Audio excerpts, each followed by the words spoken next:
سلام عرض ادب دارم خدمت همه شما بیننده های عزیز. امیدوارم است که لباس عافیت بر تن داشته باشید و از گزند روزگار به دور بوده باشین. تو این قسمت از پلیس آموزش برنامه فوتوشاپ در جلسه دوم خود قرار داریم. من یه جلسه از پروژه را در این بالا من لینکش قرار میدم، میتونید که اونم ببینید و جلسه اول آموزشی هم که من آپلود میکنم اونم در این بالا میتونید که لینکش همین حالا میتونید ببینید، اونم برید ببینید.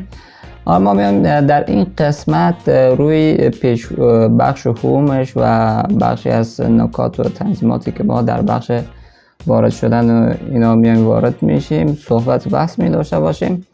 بعد آیسا میریم بخش های بعدیش را هم آموزش میبینیم و روی صحبت می داشته باشیم. در قسمت اول من به خاطر دانلود فونت و فونت های به خاطر تایپوگرافیک و یا ساخت تامنیل اینستاگرامی یا یوتیوب من پیشنهاد میکنم که در این سایت برید که هر نوع فونتی را که شما بخواید در این قسمت اینجا هستش.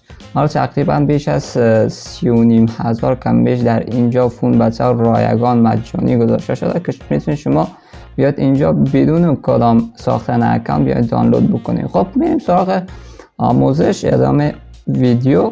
در این قسمت ما زمانی که بیایم اینجا وارد بشیم، اگر فوتوشاپ ما بخشش با اشتراکیش را داشته باشیم یا اورجینالش، تو این قسمت یک 4-5 گزینه در این بخش میاد. یک بخشش تو این بخش مثلا اگر ما پروژه ما رو حذف کرده باشیم یا سطح زباله است که میتونیم دوباره از اون قسمت بیایم ازش استفاده بکنیم. بخش کلاود هست، اون بخش هم میتونیم که حالا فایل های ما پروژه ما ذخیره هست میتونیم استفاده بکنیم. و یک بخش دیگه مربوط به لیاوت روم است که اونم مثلا ما پروژه را که در اون برنامه لیاوت روم هم به خاطر رنگامیزی یا به خاطر حالا جدیده به خاطر مثلا رستورانت و یا اکادمی ها ساخته میشه، میتونیم که از اونا استفاده بکنیم. همچنان به خاطر سایت این بخشا قسمت یک بخش دیگه هم داره که دقیق فراموشم شده، خب میتونیم از اون استفاده بکنیم. بخش اورجینال اگر شما داشته باشید.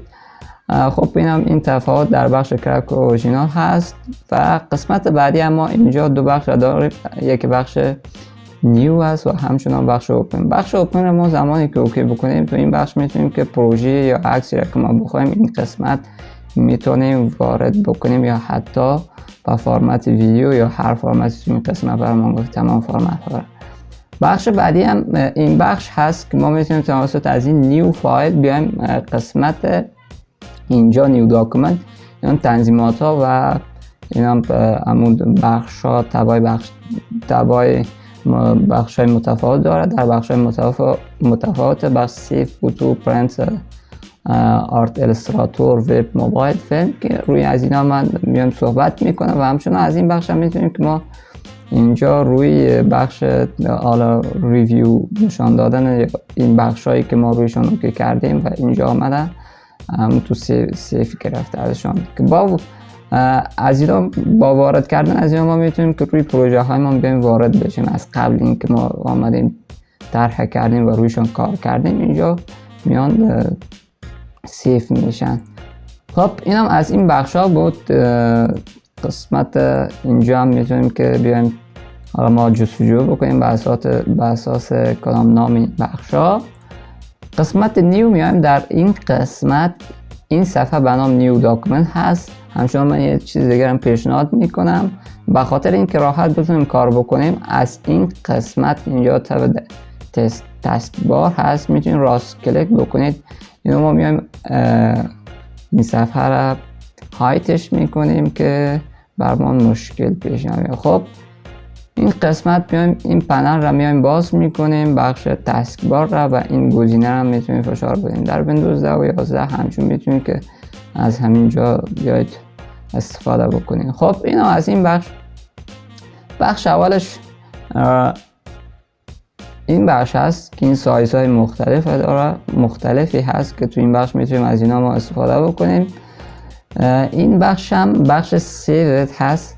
زمانی که مثلا ما میایم یک سایز درست به ترتیب ما انتخاب میکنیم و مثلا ایفور یا یک سایز مشخص را میتونیم از این قسمت بیایم به همون سایز و تنظیمات میتونیم که اونو سیف بکنیم و در این قسمت میان برام نشان داده میشه. حالا تو این قسمت من میام به همون تنظیماتی که من انجام داده بودم اینجا برام اوکی هست. خب در این قسمت هم میتونیم که جستجو بکنیم، بر اساس جستجو میتونیم وارد بشیم بر اساس نام این گپا. بخش بعدی هم حالا سایز های بر اساس عکس هست که ما میتونیم از اون استفاده بکنیم، حالا هر سایزی که ما بخوایم. بخش بعدی هم بخش پرینت هست که میتونیم سایز مختلف را در برمان حالا بر اساس مثلا آماده ورق آماده اینجا برمان آماده C5 B4 و E4 A6 این بخش هاست، میتونیم از اینا به طور آماده بیایم استفاده بکنیم و وارد بشیم بدون کدام تنظیم انجام دادن کدام تنظیمات. خب اینا بخش آرت ایلوستراتور است که اینا مربوط به صفحه برنامه ایلوستراتور که روی صحبت کرده بودیم یک کمتون. بعد ما اگر تمام شد این ویدیو یا این جلسات قصد دارم که روی 20 جلسه و 10 دانینی هم آموزشی باشه و در قسمت از اینم پروژه محور من اینو تمام بکنم با طور فشرده. خب در قسمت بعدی هم اینم از وب هست. وب همون وبسایت هایی که هست، حالا از بک‌گراند و کاور این بخشایش یا بخش پست آماده داره. به طور پیش‌فرض میتونیم که از اینا استفاده بکنیم و این هم از موبایل هست، حالا لپتاپ هست، نمیفهم آیفون و ساعت های دستی. این بخش ها میتونیم که از اینا به طور پیش‌فرض بیایم انتخاب شیم. و بخش فیلم هست، به خاطر سایز های مختلف از فیلم تو اینجا گنجانیده شده میتونیم که استفاده بکنیم. 4K هست و 1080 این بخش ها داریم که میتونیم استفاده بکنیم. و این بخش هم ما میتونیم که در بخش اول میتونیم اسم و اون حالا سایزی را که ما در نظر میگیریم میتونیم استفاده بکنیم. اون چیزایی که تو این قسمت مهم هست من در اینجا رویش اشاره میکنم. حالا سایز از بالا و پایین و از بغل و سمت راست و چپ این بخش ها رو میتونیم استفاده بکنیم. و این قسمت هم از بالا و پایین و از طرف راست و پایین میتونیم که بدیم که به کدام طریقه باشن. چارچوکات میخوایم یا از بالا و پایین دراز. این هم تو این قسمت ریزولوشن هم میتونیم که در حالا 100 بذاریم، از 150 بذاریم. این هم در کسانی که حالا وارد هستن در قسمت برنامه های گرافیکی، اینا در هر بخشی که میخوان کار بکنن یک ویژگی خاص خود را دارن. خب میتونیم تو این قسمت حالا سایز را که ما انتخاب میکنیم بر اساس پیکسل و حالا پوینتس و این بخش ها باشه. هر کدامش را حالا میتونیم که شما ببینید مثلا میلیمتر باشه یا تو این قسمت که مثلا 100 سانتی مثلا 1 متر میشه یا به همچون چیزی میان ترتیب میدن استفاده میکنن. حالا کسانی که میخوان یک بنر یک در دو مثلا استفاده بکنن میان بر اساس از این اونو اوکی میکنن و اینجا هم سایز میذارن. خب اینم 16 بیت و 32 بیت که اینم همون بر اساس کیفیت و بالا رفتن و حالا همون پوستر ما یا پکسلاش اوکی هست که بالا میبره به همون رنگ و این گپای ما را تیره‌تر میسازه و همچنان پروژه ما را هم بر اساس بالا بردن این ضخیم‌تر میکنه. البته بیشتر روی 16 میذارم و همچنان شما میتونید از 8 همچنان استفاده بکنید. خب مشکل تو این قسمت ها نیست. کسایی که وارد هستن، کسایی که حرفه‌ای هستن، از اینا باز از کارفرمایشون که دست حالا میگن کدام دیزاین این گپا میان از این قسمت ها درست استفاده میکنن. خب بخش RGB و کالر این بخش هم دو بخش هست. مثلا بخش سیم یوکا تو این قسمت میتونیم که به خاطر چاپ استفاده بکنیم. کسانی که میخوان مثلا پوسترشون رو چاپ بکنن میتونن از این بخش استفاده بکنن. بخش RGB هم به خاطر پست در پلتفرم ها و در بخش های مختلف وبسایت ها این بخش ها میتونن استفاده بکنن. همچنان بخش های دارک این بخش ها هم داریم که میتونید از اونها استفاده بکنیم. خب در قسمت کالر مود هم دو بخش رو من اشاره کردم چون مهم بود.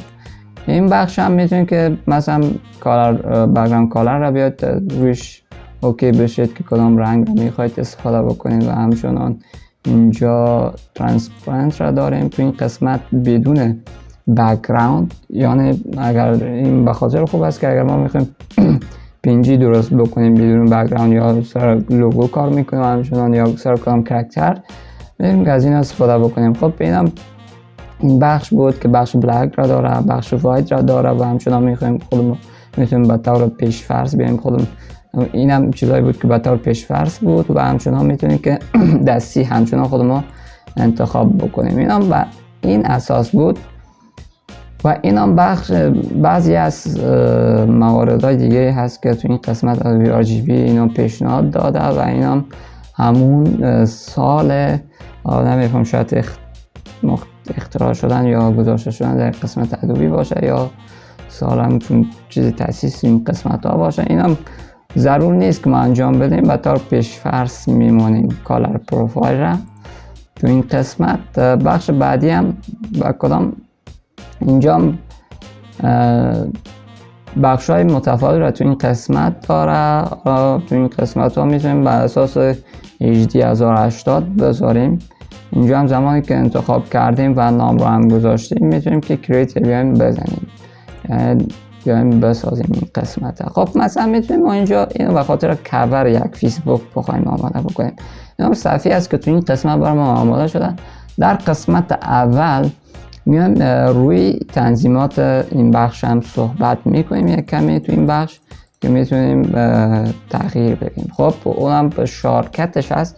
شارکت حالا چیست؟ شارکت به خاطر حالا سریع کار کردن میان استفاده میکنه از اونا. مثلا تا ما بیایم تو این قسمت از قسمت ایدی روی پنجره جنرال اوکی بشیم میتونیم که با کلیدهای میانبر و کنترل کی میایم وارد این بخش میشیم. خب این قسمت هم با توشو میتونیم که در همون پیج داکومنتی که بود یا پیج هوم با غیر فعال کردن این بخش ما زمانی که فوتوشاپ را وارد شیم اون بخش نمیاد. بخش بعدی هم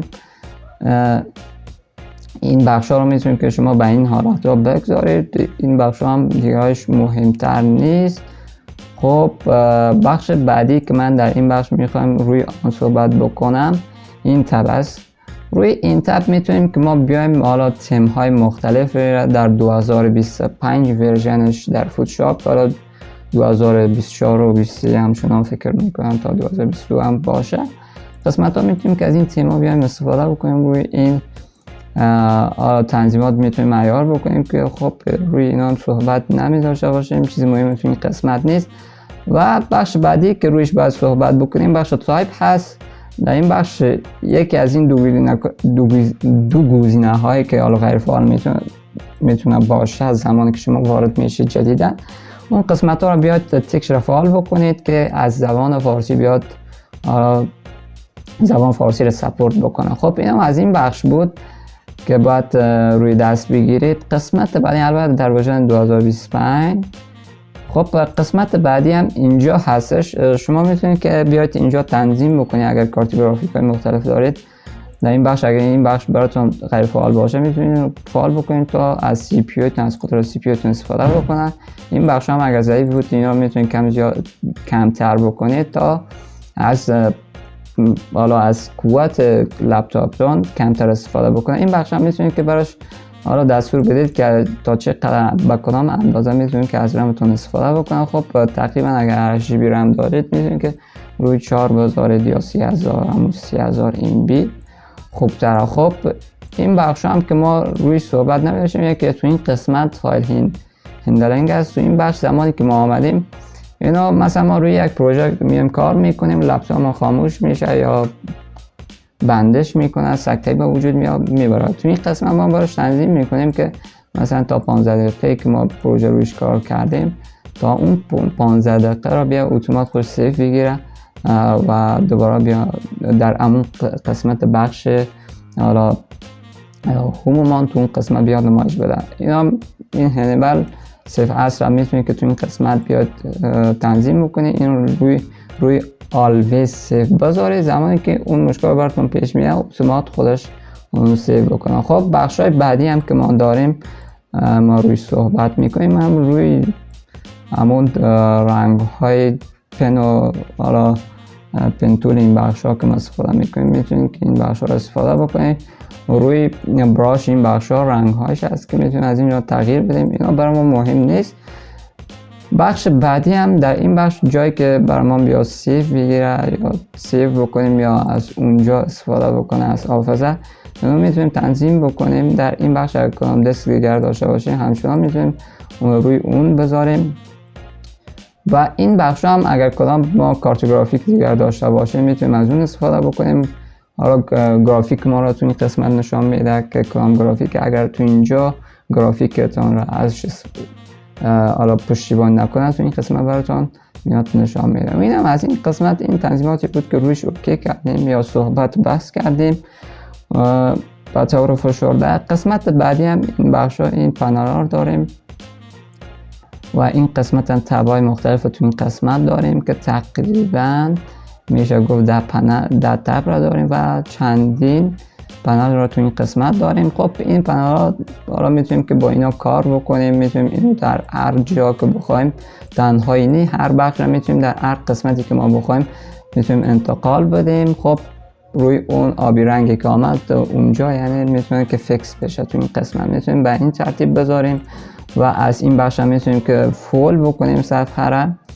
و این هم بخش این 3 نقطه‌ای، این بخش ما زمانی که بیایم وارد بشیم میتونیم که حالا بیایم از پنل هایی که تو این قسمت ها وجود نداره بیایم اون رو اضافه بکنیم. خب این هم از این بخش بود که ما رویش یک معرفی گذاشتیم. این قسمت ها هم بخش های مختلف تو این بخش ها هست که مثلا هر کدام از اینا که ما انتخاب میکنیم یه بخش تو این قسمت تنظیمات داره که ما از این طرف برای ما اون بخش فعال میشه که میتونیم با اونو تغییر تبدیل بکنیم، مثلا سایز و رنگ و این بخش ها. مثلا بخش گلابس تو این قسمت میتونیم که اون فونت مکمل رو تو این بخش ها ما از یه زبر این بخش ها بیشتر استفاده میکنیم یا کدام علائم میتونیم بخش ها باشه میتونیم که از قسمت اینجا این رو اوکی بکنیم. خب اگر تو این قسمت اینو نامدن یا نبودن میتونیم که از اینجا بیایم با انتخاب بکنیم. حالا بخش های مختلف تو این بخش ها هست، مثلا بخش شیپ را من میام تو این قسمت اوکی میکنم، اینم شیپ های من هست میتونیم استفاده بکنیم. خب میتونیم تو این قسمت اینا رو حذف بکنیم، کلوز بکنیم و میتونیم از اینجا بکشیم در این قسمت ها یا در یک جای تو این بخش ها بیایم من واردش بکنم. اینم از اینجا هست. خب میتونیم با اینا ببندیم و همچنان میتونیم که بر اساس اینا بیایم انتخاب بکنیم این روی کدام بخش. حالا خود برنامه شرکت فوتوشاپ آمده پیشنهاد میده روی این چند تا چی میگن پروژکت مختلف تو این قسمت آماده کرده، بر اساس اونا تنظیمات را میتونیم که روی این بخش اوکی بشیم. و همچنان میتونیم که اگر زمانی که ما بخوایم مثلا بر اساس با این اساس را همین حساسی را که ما آمدیم تو اون قسمت دیدیم در این بخش هم میتونیم ببینیم. اگر بیایم کدام بخشی را که ما خودمان تصدیق کردیم یا طرح کردیم کدوم بخش برامون دیگه را تو اون بخش ما وارد هستیم میتونیم درست‌تر از اون استفاده بکنیم از این بخش ها. خود ما به یک سبک آمدیم خاص خودمون را شخص سازی کردیم، میتونیم که تو این قسمت بیایم نیو ورک اسپیس انتخاب بکنیم و بیایم اونو سیو بکنیم. بر اساس نیو ورک اسپیس اون بخش های دیگه هست. تو این قسمت بعدی اگر تقریبا ما میخوایم که به حالت قبلی بیاد برگرده میتونیم که روی ریست اوکی بکنیم و بس میتونه که به حالت قبلی بیاد اوکی بشه. خب این هم از این بخش ها بود که روی صحبت کردیم و هر بخشی را که ما رویش اوکی بکنیم از اینجا این پنل ها هم تو این قسمت تغییر میکنم بر اساس همین پروژکت هایی که بخش هایی که برمان ترتیب شده. مثلا بخش گرافیک اند وب زمانی که ما بخوایم بخش روی این بخش ها پوستر این بخش ها بیایم کار بکنیم این آمده بر اساس همون چیزایی که نیاز هست را تو این قسمت آورده. خب این هم از همین بخش ها بود که رویش آمدیم صحبت کردیم. و بخش بعدی هم که ما میایم این قسمت صحبت میکنیم در جلسه بعد روی این پنا میایم صحبت میکنیم و حالت کلی را ما تو این قسمت آمدیم روی صحبت کردیم. قسمت های بعدی را در جلسه بعد انشاءالله میایم میذاریم چون بیشتر و طولانی نشه این جلسه ما. خب تا بخش بعدی شما را به الله پاک منان میسپارم تا همین جایی که شما تا همین ادامه ویدیو که شما با همراه بودید. اگر کدام احساس مثبت کردید از این جلسه میتونید کانال بنده رو سابسکرایب بکنید، زنگوله رو در قسمت آل فشار بدید تا به محض پست یا گذاشتن ویدیویی یا جلسه بعدی شما را آگاه بسازه و نوتیفیکیشن همون ویدیو برای شما بیاد. مرسی که تا این دم با من بودید. الله حافظ، نگهدارتان. السلام علیکم و رحمت الله.